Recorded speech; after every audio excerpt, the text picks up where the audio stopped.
Muss ich einmal gucken, dass mein Mikro aus ist. Ja, Hauptsache er nimmt nicht unsere Teekanne mit. Katharina.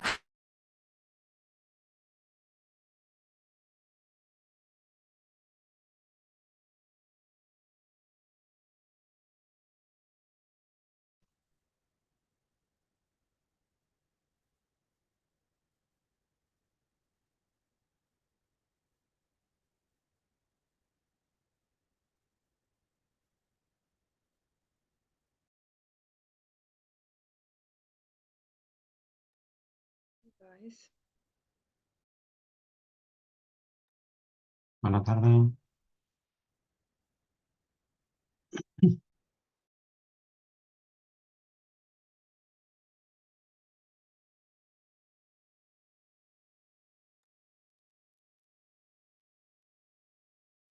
Hello.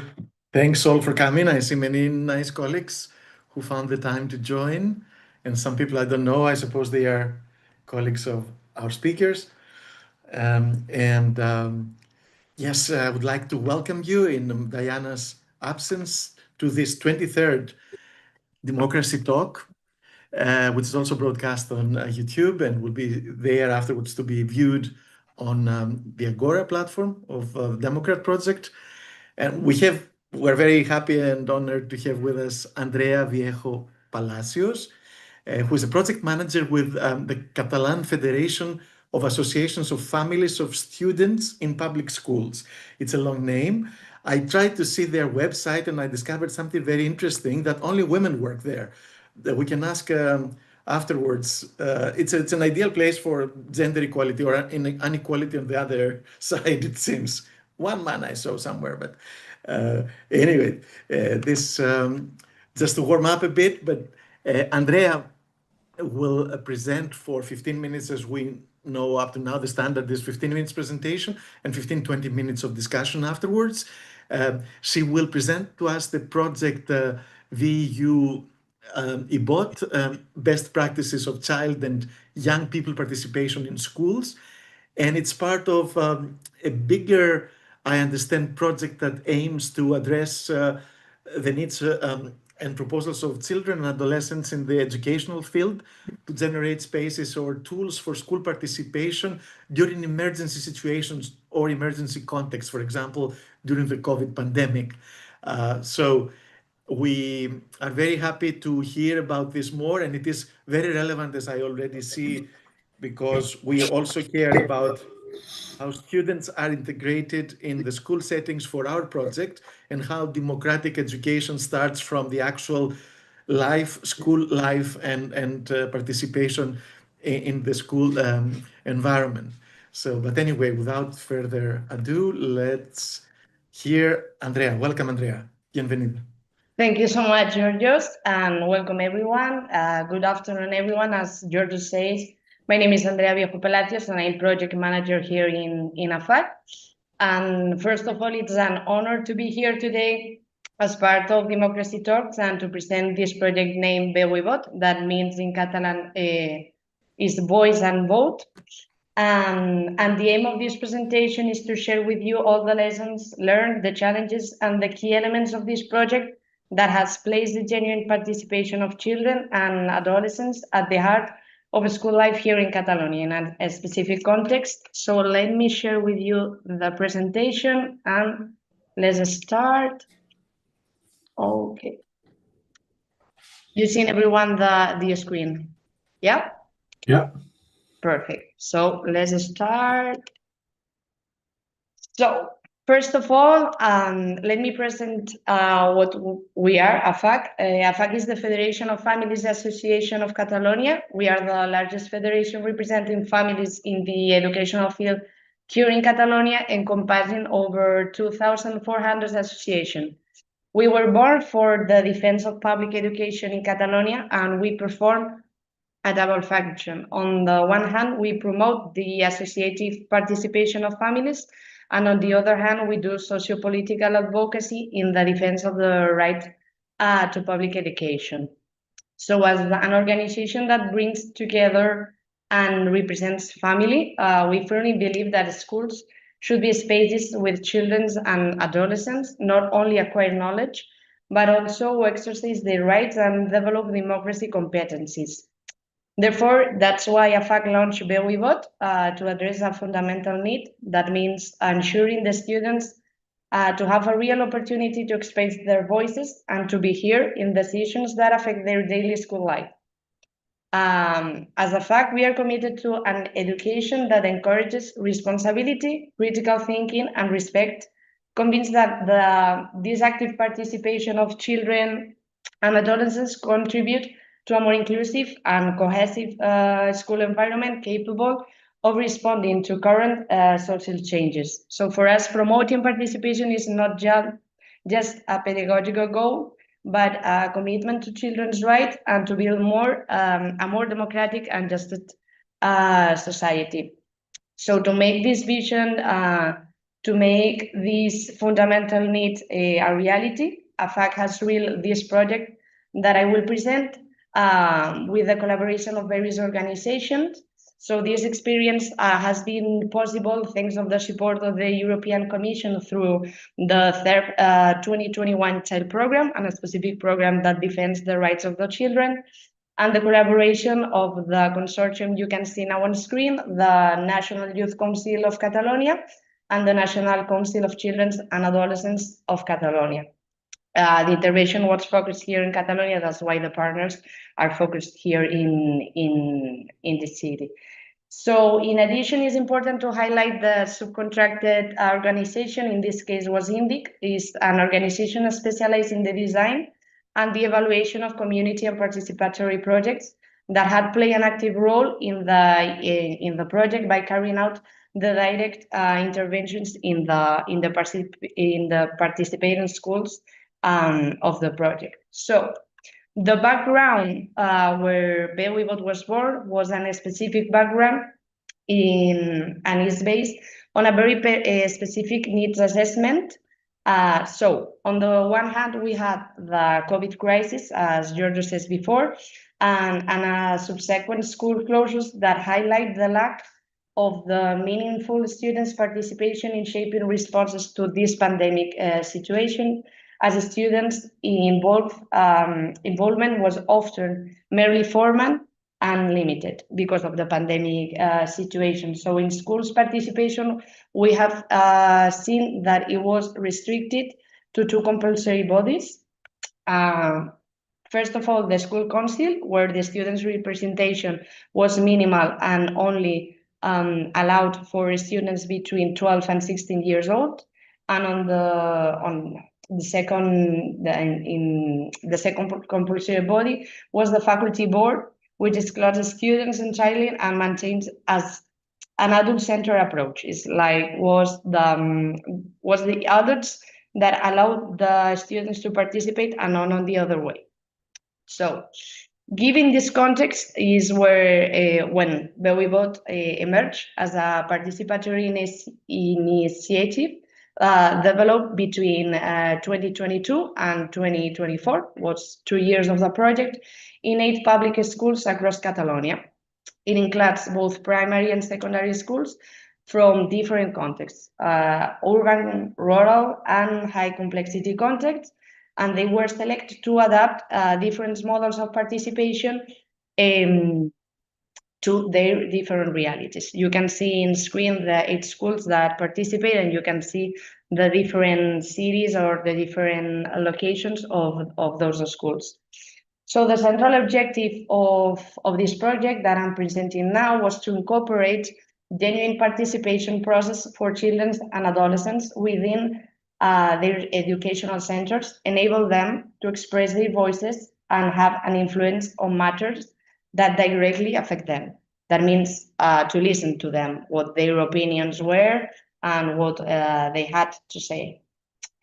So it's important to note that child and adolescent participation is a right recognized by the United Nations Convention on the Rights of Child. Particularly, we are talking about the Articles 12, the right to be heard, the Article 13, freedom of expression, and the Article 15, the freedom of association. And furthermore, participation the intervention through this project bring us the tangible benefits of this participation of the children, such as we can see the increasing of motivation and engagement of these children and adolescents in the life of schools, the better understanding of their needs, the social cohesion and the sense of belonging, and also the acquisition of new skills competencies. Those were the tangible benefits of the intervention we have made on those 8 schools. So the intervention was focused on 2 phases.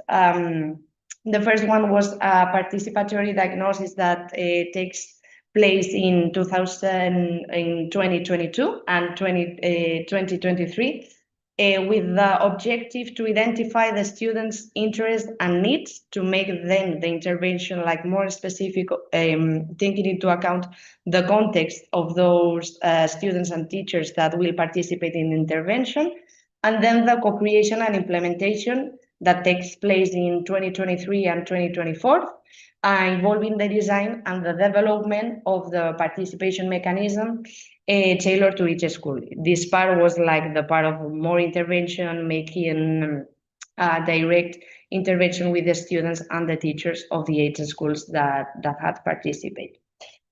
So what we can say is that after this intervention, after this contact with the students and teachers, each center select his own channels and formats of participation, such as classroom assemblies, small groups, anonymous suggestion boxes, as example of different channels of participation, and thus ensuring adaptation to the diversity of contexts and individuals.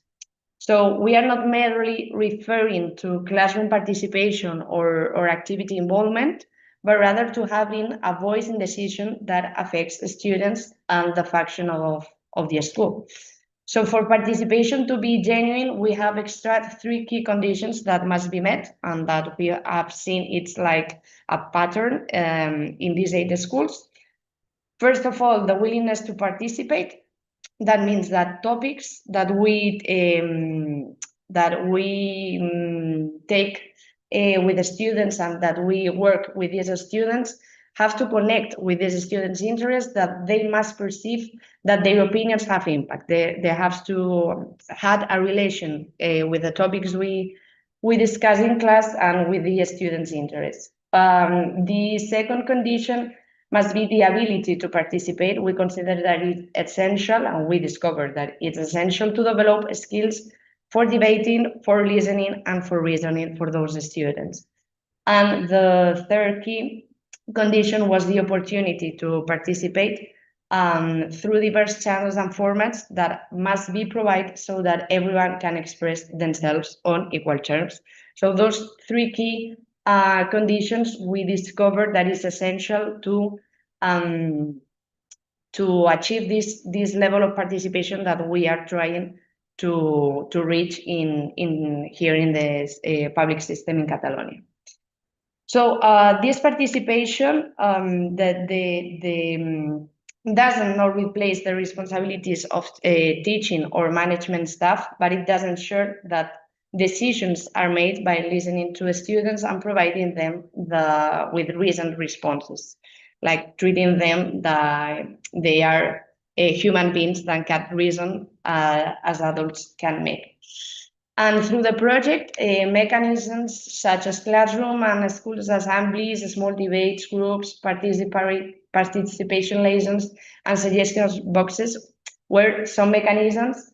And you can see on the screen now two of the many resources that are resulting from the good practices identified in the project. Sorry, because I think it's like the letter is very, very small, but after when I finish the presentation, you will have like a link direct to all the resources that we have made through this project. So on the one hand, in the left side of yours is my left side. I hope your left side too of the screen. You can see like some of those mechanisms that I spoke before, and we have a good example of those best practices identified that we can be found in a specific intervention. It was the case of Escola Tarlatana that is placed in Sabadell.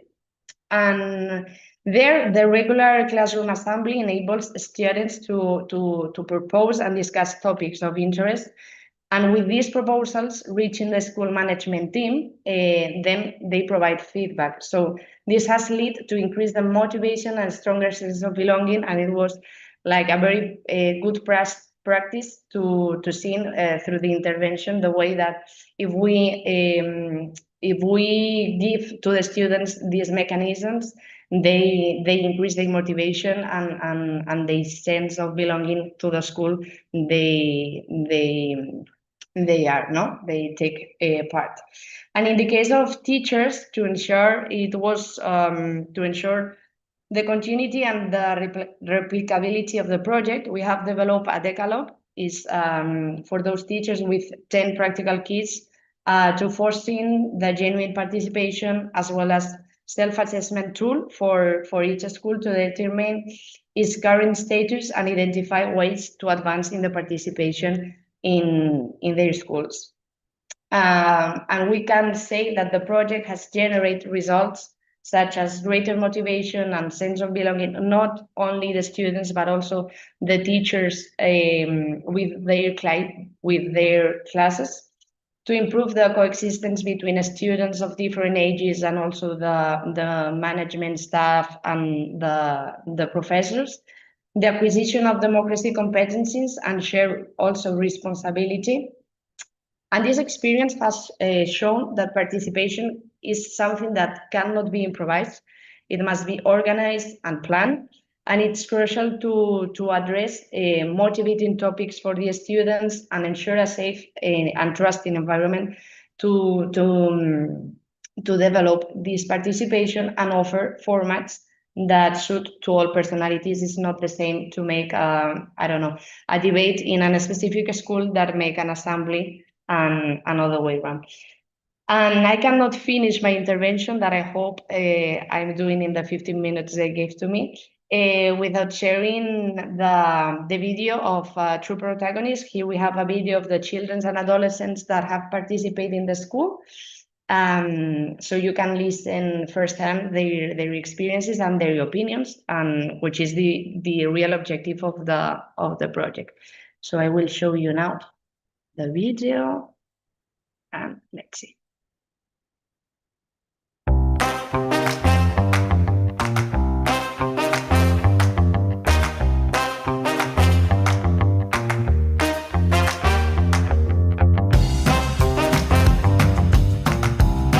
Al Consell d'Alumnes jo voldria que fos en silenci, que la gent s'escolti. Hi hagi respecte, que ens podem escoltar tots. Que hi hagi coses interessants, que puguem triar els temes més o menys els alumnes. Que ens respectem el torn de paraula. Més dinàmic i com tipus joc, no joc, com educació física, però per donar la nostra opinió. Quan vam parlar de la jornada bio, els tallers com havien anat, la bicicletada que vam fer. Si ens agrada l'estona del pati, si la faria més llarga, més curta. Es fa un pal de parlar i després, quan tu tens el pal de parlar, només pots parlar tu. Una bústia on tothom pugui opinar què en pensa. Per exemple, l'organització, que també és molt important. Els nens petits que diguessin primer la seva opinió i anessin fent paredats.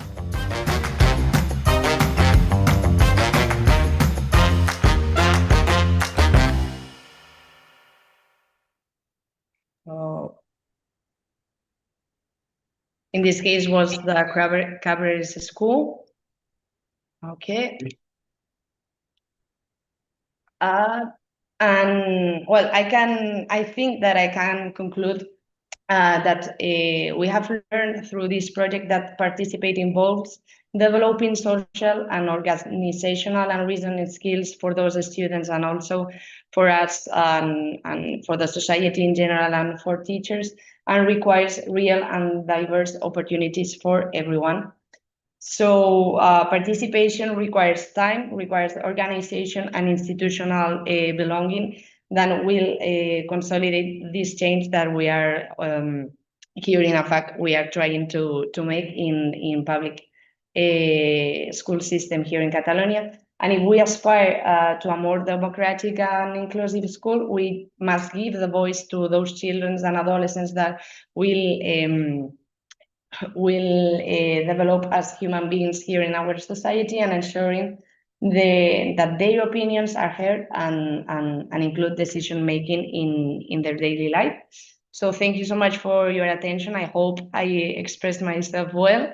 And here you have the concluding report. Is in English version, but we also have in Catalan and Spanish. I can send you the link to our website after. Please do. Thank you, Andrea.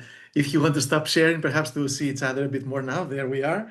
And we definitely want to have it on our platform, the Agora platform. And I was very encouraged to see that initially I thought it's about voting and technical aspects of democracy, but I was very happy to hear the kids themselves saying that, oh, we should talk one after the other. I mean, I want some quiet time also to listen, and also everybody wanted to participate, not to encourage just politician creation from a very young age, which is always my fear, and I think it has happened. So, but that's my comment. I don't know if you want to say anything to that. Otherwise, the colleagues know how it works with your electronic hand, if possible, from the React button at the bottom, you ask for the floor. And Jenny uses her real hand, and there she goes. Okay, hello everyone. Can you hear me now? Yeah. Okay, thank you. So thanks for all those great impressions. I'm very curious about how could you let the kids and youth participate in collecting the ideas of participation. So we saw some interview already. Is there any other method you would suggest or that worked out well? So which other methods did you use to participate kids as experts? Yeah, here in AFAC, we are trying to develop more projects like this. We have seen that the intervention has reached best practices in school, that we have seen that projects like this are a necessity here in the public system in Catalonia. We are trying to develop more projects like this, but for example, we are trying to make more networking with organizations that make the system more participatory, because in fact here we coordinate the project, but it's true that it was INDIC that make all the intervention direct with students. And we have in the concluding report that I'm going to share you the link to our website, the concrete website of the project. You can see more techniques, like more techniques to direct for teachers, because the part I was speaking was like techniques more for students and adolescents. And if you are looking for more techniques for teachers or for management staff, here you have like more detailed information that maybe I can explain as well as you need now. I don't know if I answer your question, maybe not. Yeah. Okay.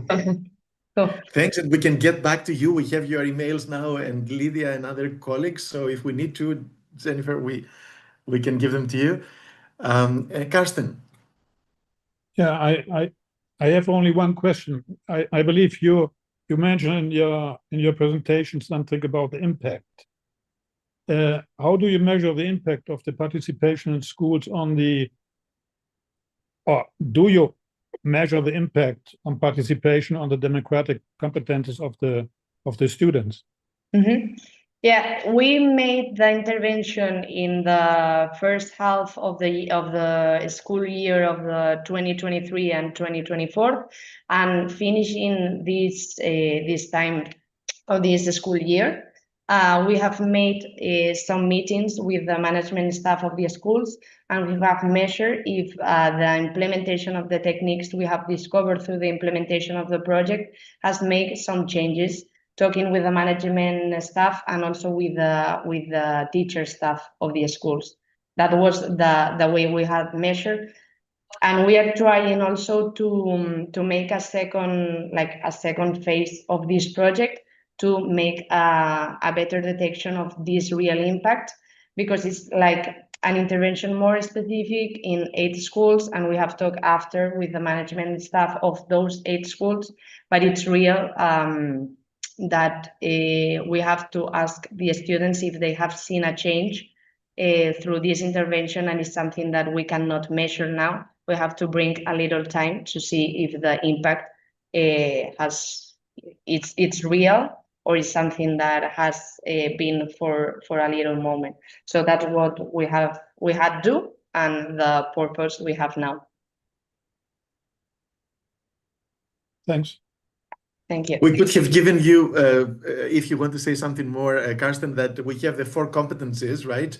And they could also keep those in mind if they want to measure if the students, let's say, improve their participation in solidarity with the others, their skills of debating, their judgment, critical thinking, and their resilience, let's say, in difficult circumstances or problems like COVID, for example.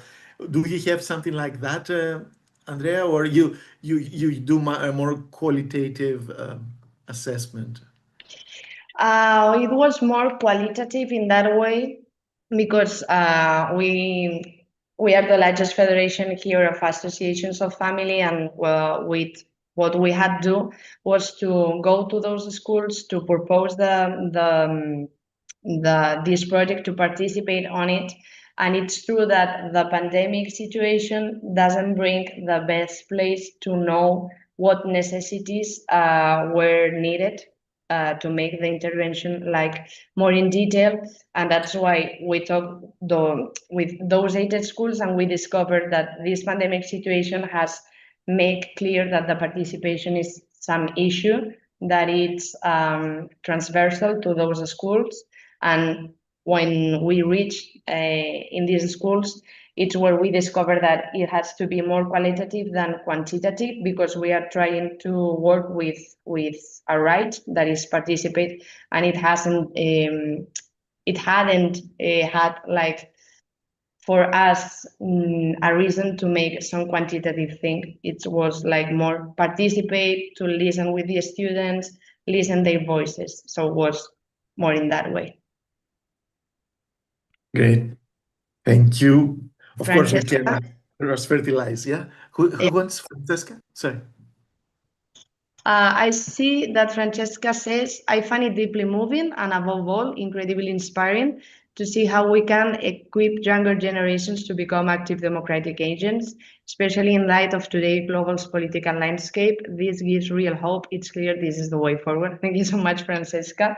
It was the objective of our project to bring voices and to try to develop like a more democratic society, and to say to all of us that we have listened to the new generations, their voices, their needs, and trying all to work together to make a society like more democratic and just, but listen to the needs of the new generations that are going to be the generations that will enjoy this democratic society. So thank you so much for your comments. Karsten. Yeah, I have another question. Probably I lost it in the presentation, but the question is regard how the children, the students are elected to participate. And if you have seen, well, we know that mostly in these participation measures, if it's not taken attention to it, overall the usual suspects are presented themselves or elected to be representing the other students. So is there a kind of measure to hear the voice of the people who are normally not presented in these kind of deliberations? That's a very good question. We have a background that it's what I had explained. We have discovered that the participation was more often between children between 12 and 16 years old. So what we have said in this time was like, we have to encourage the participation of all the students, and that's why we have decided to make this intervention in pre-primary schools and also in secondary schools, to see also the difference in the participation in children that have between 9 years old and 16 years old, because it's a different way to participate. So the objective was to choose the highest variety of ages of children, to see the possibilities of participation depending on the ages. And that was our objective. So we select 4 schools with primary levels, with urban, rural, and high complexity, to see how participation works in those specific contexts, in those specific ages. And then we have made the same in secondary school, to see the difference between those children that have that's it, like 9 and 12 years old, and the adolescents, to see that when they grow up, the participation changes, and also the mechanism they use changes. It's not the same for a child with 9 years old to make an assembly than with an adolescent of 16 years old. And we wanted to take into account all those different contexts, and to see all the best practices we can discover between this intervention, taking into account all the variety of contexts and ages. I don't know if I answer your question.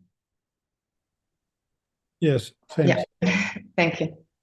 It's not only about a matter of age, but also personality, right? Because, Yeah. I mean, some people may just attract attention and want to lead, and others may be quiet, and how are they encouraged to participate?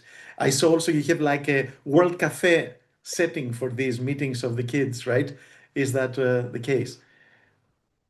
Yeah, also it was like we go to schools with an idea in our mind, with an idea of what intervention we can make in this specific school. And after you arrive and I don't know, maybe the class has a very bad day and you have to switch a little your intervention to adapt to the needs of the children this specific day. So we adapt a lot our intervention, and that's what I said before, that it was a qualitative way to approach with those students and also with the teachers, because we are human beings, and maybe you have one day that an assembly fits a lot with your mood and with your emotional situation in that moment, and maybe another day there is a children that used to participate a lot and it's quiet and doesn't want to participate. So we have to be flexible in that way to make the intervention and to reach those best practices, taking into account all those possible contexts. Great, thank you. Any other question? We're getting close to finishing our brief talk, but what about other colleagues? For us, just to go back to the Democrat project, we have identified early enough that students have to experience democracy and not just hear about it or learn about it cognitively. So what you are doing is exactly what we would like also, I think, to see, although we're not getting deep into that. Do we have any pilot project that's similar to this? Does any of our 6, we have 6 national teams, and I don't know if anybody's dealing with the student management of their co-management of their schools, if anybody's here who is doing that. Please speak up if you are, otherwise, I don't know if any. So only for that but it's also from here, from Catalonia, we make a case study in one school about their participatory mechanism and the school climate, but it's not an intervention as such. It's not an official pilot project, but yeah. So there you have to talk about it, I'm sure. Yes. Yeah, and I think it's for us as a FAC, it's important to continue to present projects like this to those huge programs like the Third Child program to develop projects where the children it's the main protagonist of those projects, and to fight for the rights by taking into account their reality and their voices. And we have already presented another project on digital tools and mental health to continue to work on this way, and also take into account the participation. And we are trying to make like podcast sessions to listen their voices and to listen their needs in their digital way reality. And it must excite them more. I suppose they feel very comfortable with those electronic means. Yes. Do you work with any other country, or are you aware of any other country doing similar things? We have had spoke with a Belgium organization, but it's a project that is a huge intervention, and we are trying to first see what is happening here in Catalonia and to have like a very concrete view and of what is happening here and what they are the needs of the children in mental health using digital tools. And after, we are trying to make a second phase of this project, making it replicable in other contexts, and it's our objective. Great, because here you can have possible future partners in at least 6 countries. Yes, so keep us in mind. Any other comment, question? No? Oh yes, Andreas. Yes, thank you very much for this insights. Very interesting. What I want to recommend, to refer to is the mixed up group by age, and I think this is very interesting because, as I can tell from our projects that are that have also a kind of range of age in there, you have this peer-to-peer potential, and this is, I think, very important for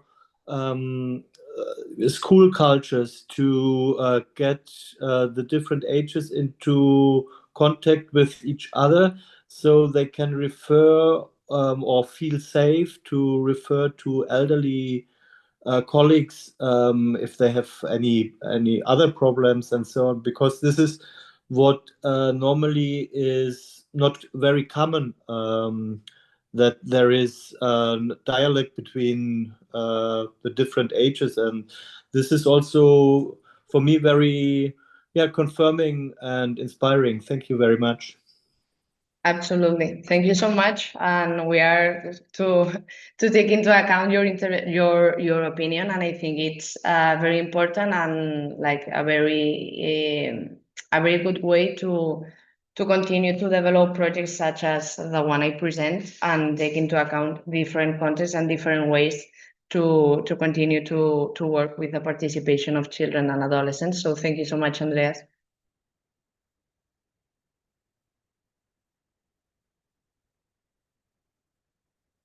You are mute. You are mute. We can listen to you. I'm sorry, and I was talking to myself. Yes. Francesca, you want to say that, or you want to talk? No, I just wanted to tell you that you were muted. Okay. And then I saw you moving. Thank you. And we have people also from the Catalan, Barcelona, rather, municipality, I see, right? And yeah. Very nice. Thank you very much for coming and joining us. We would welcome also, if you want a blog, Andrea, this presentation in a more verbal form, like a short article for our website, the Agora. Absolutely. Mm-hmm. Yes. Yeah. I have sent already to you the link to the website. You could see the concluding report in English, Catalan, Spanish, and also different videos like I showed you before. The one I show you is of children, and then you have also videos of the opinion and of the opinion of of the teachers that had participated in the project, and also of the adolescents. If you want to know more about the project, I send it to you, the link. So thank you. Yes. Great. And we have a conference in Barcelona. The concluding final conference of our project will be there in November. So we hope to see you also in person and interact there with your students also. cool. Cool. Thank you very much. We hope to be mutually supportive and inspiring, because this is very inspiring what you told us today. And we wish you the best of success in this and other projects that you're doing there. Thank you so much for everyone to join today, and hope to see you all continue fighting for the rights of children, and hope in developing more projects and making networkings or some way to contact each other and continue that way working. So thank you so much, everyone, and have a nice day. You too. All right. See you. The next you. one, actually, Bye. we have one more democracy talk on the 16th of July, I see here. So it's not summer yet, ladies and gentlemen. Okay, bye.